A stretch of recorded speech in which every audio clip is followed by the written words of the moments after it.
안녕하세요. 공부하는 유선생의 유선생입니다. 오늘은 그 기초회부 생리 과목에 대해서 공부해 볼 건데요. 이제 저도 이 수업이 오늘 첫 수업이었어요. 그래서 굉장히 이제 기대 반, 두려움 반으로 수업을 참여해 봤는데 생각보다 외울 게 굉장히 많은 과목인 것 같아서 어떻게 공부를 해나가야 될지 걱정이 먼저 앞서더라고요. 근데 그래도 선생님께서 굉장히 쉽게 설명을 해주셔가지고 제가 꼭 오늘도 외워야 할 것들만 위주로만 복습을 한번 다시 해보겠습니다. 여러분들도 제가 복습하는 거 보시면서 꼭 외워야 될 것들 반드시 저와 함께 외우고 넘어가시는 시간 가져보실게요. 처음에 해부학 용어에 관해서 이제 배웠거든요. 이렇게 그 외울 게 많아서 막 이렇게 한 번에 많이씩 나가지는 않았어요. 이제 선생님께서 머리 복잡하니까 조금씩 진도 나가겠다고 하셔서 오늘은 이제 인체 면과 관절 운동을 나타내는 용어들에 관해서 배웠어요. 해부를 배우기 이전에 이제 인체 여러 기관을 설명하거나 뭐 이런 데 있어서 그 편의상 몇 가지 약속된 용어를 이제 정해놔야 이제 병원에서도 이러한 기준들을 가지고서 이제 어떤 부위를 말하는구나 하는 것들을 알 수 있기 때문에 이제 기본적인 이제 용어들을 좀 알고 넘어가야 한다고 해요. 그래서 이제 인체의 면을 이렇게 나눠놨는데 못 그리는 그림이지만 이게 사람입니다. 남자인지 여자인지는 각자 판단해 주시기 바라고요. 인체의 면을 나누는 방법을 이제 공부를 했어요. 인체의 면을 나누는 방법에는 4가지 방법이 있는데 이 중에서는 중요해요. 이 4가지를 다 아셔야 돼요. 구별을 하실 수 있어야 되고, 그래서 저는 제 몸을 기준으로 계속 지금 연습을 하고 있는 중인데, 정중단면이요. 발음이 안 돼. 정중단면이라고 하는 거는 인체를 그 좌우로 나누는 거예요. 이렇게 이게 이렇게 어떤 그림인지 보이시려는지 모르겠는데 인체를 이제 좌와 우를 한가운데를 이제 중심축을 기준으로 이렇게 자른 거예요. 그거를 정중단면이라고 하고요. 그 다음은 시상단면을 먼저 보실게요. 시상단면은 정중단면, 이 자른 면 옆을 평행하게 다시 한번 잘라준 거예요. 좌우로 나눈 정중단면의 옆으로 똑같이 평행하게 똑같이 나누는 거를 시상단면이라고 하고요. 그 다음에 가로단면은 쉬워요. 그 사람을 위아래로 반을 이렇게 툭 잘라 놓은 거예요. 좀 잔인하긴 하지만 이렇게 찍 잘라 놓은 단면을 가로단면이라고 한다고 합니다. 그 다음에 관상단면은 이렇게 앞과 뒤로 잘라 놓은 거예요. 그 사람을 그 가슴 쪽이 있는 부분하고 등 쪽이 있는 부분으로 구별을 해갖고 몸통을 이제 반으로 이렇게 앞과 뒷면을 기준으로 잘라 놓은 거, 그거를 관상단면이라고 한다고 합니다. 그래서 이 정중단면, 가로단면, 관상단면, 시상단면, 이거를 꼭 구별을 하실 수 있어야 되고요. 이렇게 나눔에 있어서 헷갈리니까 저는 이제 제가 이제 서가지고 제 몸으로 이렇게 기억을 하는 방법으로 지금 외우고 있거든요. 그리고 맞다, 이러한 단면을 나누기 이전에 그걸 말씀드렸어야 되는데, 그 기초학적으로 해부학적 자세라는 게 있대요. 그래서 이 해부학적 자세가 무엇이냐, 이것도 시험 문제에 잘 나온다고 하는데요. 기본적인 자세를 이제 정의해 놓은 거예요. 해부학에서는 이러한 자세를 해부학적 자세라고 한다라고 하는 거. 제가 이 그림에서도 그려 놓았듯이 사람이 양쪽 발을 앞뒤로 일직선되게 똑바로 서는 거예요. 그래서 눈은 그 바로 앞에 수평선을 바라보고, 그 다음에 똑바로 서고, 양팔은 손바닥을 앞으로 향하게 해서, 이 그림에서 보시면 이게 손바닥입니다.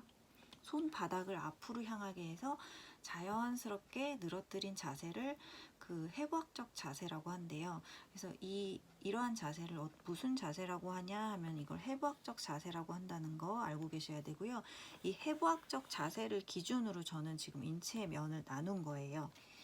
그래서 좌우로 나눈 거는 정중 단면, 그다음에 위아래 몸통을 위아래로 잘라버린 거는 가로 단면, 그 다음에 그 가슴과 등 쪽으로 앞뒤로 나눈 거는 관상 단면, 그 다음에 시상 단면은 정중 단면의 평행으로 같이 나눈 거, 그다음에 이거 네 가지 꼭 기억하시기 바래요. 그 다음으로는 뭐 중요하지 않은 거는 다 제가 빼버렸고요. 그 다음으로 꼭 외워야 된다고 말씀해 주신 거 정리해봤습니다. 관절 운동을 나타내는 용어들이 있어요. 그래서 이거는 이제 공통적으로 알고 있어야 이제 병원에서도 그렇고 뭐 환자 대면할 때도 이런 용어들을 쓰고 있다는 거, 그 공통 언어기 때문에 어떠한 그 움직임으로 나타내는 용어인지를 꼭 외우셔야 될 것 같아요. 그래서 일단 첫 번째는 굴곡과 신전이라는 단어가 나오거든요. 여기서 관절 운동에서의 굴곡이라 하면은 그 관절을 굽히는 거예요. 그 화면에서 보실지 모르겠지만 이렇게 팔을 굽혔을 때, 이거를 관절을 굽히는 현상을 굴곡이라 하고요. 반대로 이렇게 팔을 폈을 때 얘는 신전이라고 한다고 합니다. 그래서 이거 팔을 굽혔을 때 굴곡, 폈을 때 신전. 또 반대로 팔을 너무 폈는데 더 뒤로 더 꺾어서 더 펴버리는 거예요. 이거를 과신전, 과하게 관절을 편다 해서 얘는 과신전이라고 한다고 해요. 굴곡과 신전 구별하실 수 있어야 되고요. 그 다음에 과신전은 신전을 더 과하게 한다 해서 과신전.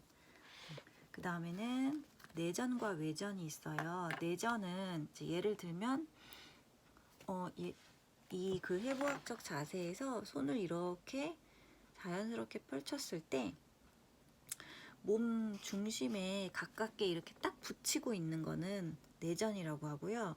이 중심에서 멀리 이렇게 떨어져서 들고 있을 때는 외전이라고 하는 거예요. 안내자를 써서 몸 안쪽으로 가까이 들고 있다 해서 내전, 몸 바깥으로 들고 있다 해서 외전. 그 다음에 헷갈리는 게, 저는 이 회선과 회전, 회내, 회인데 이게 다 중요해서 이 네 개의 차이 반드시 알고 계셔야 되거든요. 일단 회선은 이런 굴곡, 신전, 뭐 과신전, 뭐 이런 것들의 그 연속된 운동을 말을 하는데, 이렇게 말을 하면 어렵고, 그 왜 이제 공원 같은데 저희가 뭐 예를 들어서 50견 같은 게 걸렸다 하면은 그 팔을 이렇게 돌리는 운동을 하잖아요.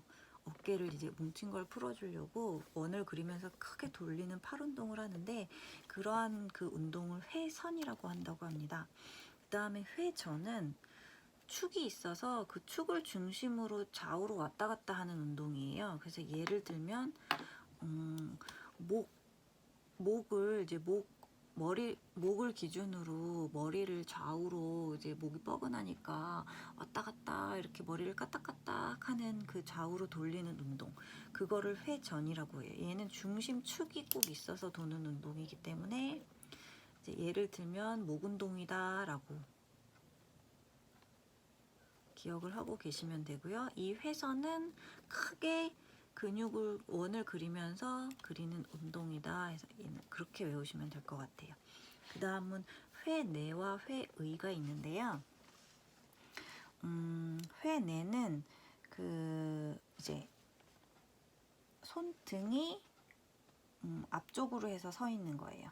그 다음에 회의는 손바닥이 앞으로 해서. 그래서 저는 어떻게 외웠냐면, 이제 아까 해부학적 자세 말씀드릴 때 양팔은 손바닥을 앞쪽으로 해서 이렇게 자연스럽게 늘어뜨린 자세라고 했잖아요.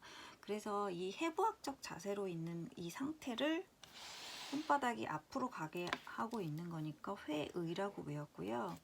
그 다음에 반대로 손등이 이렇게 손바닥을 안쪽으로 하고 손등이 오히려 나와 있는 거는 회내라고 외웠어요. 그래서 회내와 회의의 차이, 그래서 물어보셨을 때 이게 회의인지 회내인지 아셔야 될 것 같고요.